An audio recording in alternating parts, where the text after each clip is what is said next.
Aku dimadu dengan adik suamiku.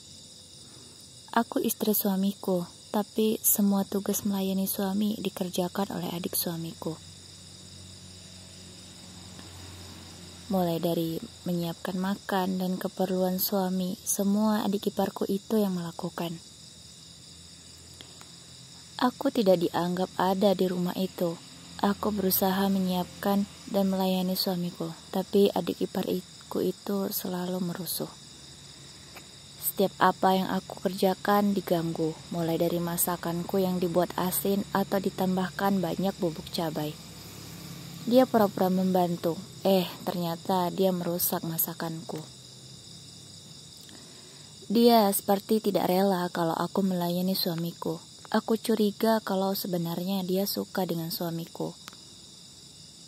Karena mereka itu hanya saudara angkat. Dengan perilaku adik iparku yang seperti itu, aku semakin yakin kalau dia ada maksud.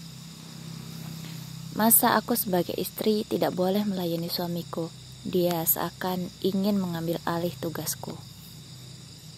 Mungkin dia berharap dia yang dinikahi, tapi malah aku yang mendapatkannya. Di hari pernikahanku, dia tampak tidak bahagia dan hanya sebentar hadiri acara resepsi. Sedangkan keluarga lain masih stay. Di rumah suamiku, semua foto yang terpajang fotonya dan suamiku. Fotoku saja sampai diletak di ujung seperti tidak ada space. Aku sudah bilang dengan suamiku, tapi dia tidak percaya. Hingga akhirnya aku harus dimadu dengan adik iparku sendiri. Iya, suamiku menikahi adiknya. Semua berawal karena kejadian ini. Waktu itu mereka di rumah berdua saja. Ibu mertua dan aku sedang belanja bulanan.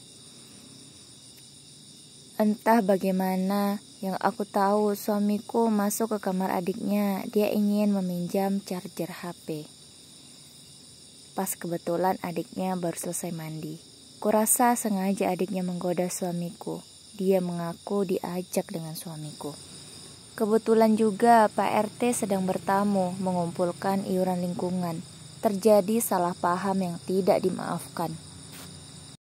Aku percaya dengan suamiku. Dia tidak suka dengan adiknya karena dia sudah menganggap adiknya itu ya adik kandung sendiri selama ini. Tapi kalau adiknya ingin lebih dari kakaknya. Akhirnya sidang dilakukan. Pejabat desa memutuskan agar suamiku menikahi adiknya karena sudah dianggap melanggar norma kesusilaan. Apalagi adik iparku itu malah sengaja bicara bohong agar dia bisa menikah dengan suamiku.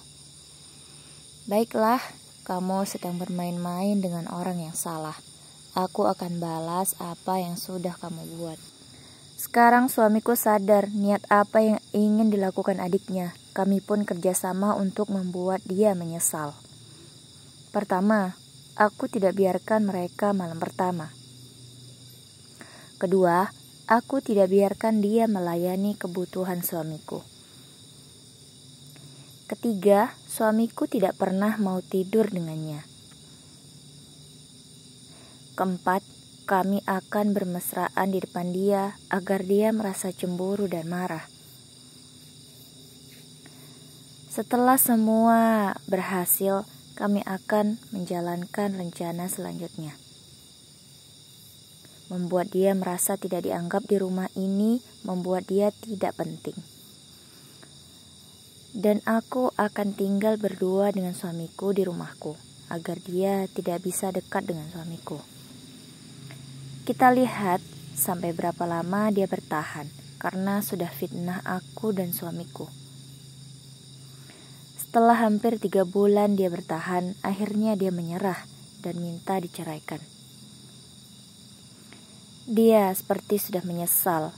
Aku lega bisa memberi pelajaran ke dia agar sadar tak semua apa yang dia mau akan terwujud, apalagi dengan cara licik dan hina seperti itu. Sesudah masa idahnya selesai, kami mengenalkan dia dengan lelaki yang mau menerima keadaannya. Mereka pun berencana akan segera menikah. Syukurnya semua berjalan sesuai rencana. Kini dia sudah menikah dan diajak tinggal di luar provinsi oleh suaminya. Aku dan suamiku bisa hidup tenang sekarang. Bisa nyaman menjalani rumah tangga bahagia.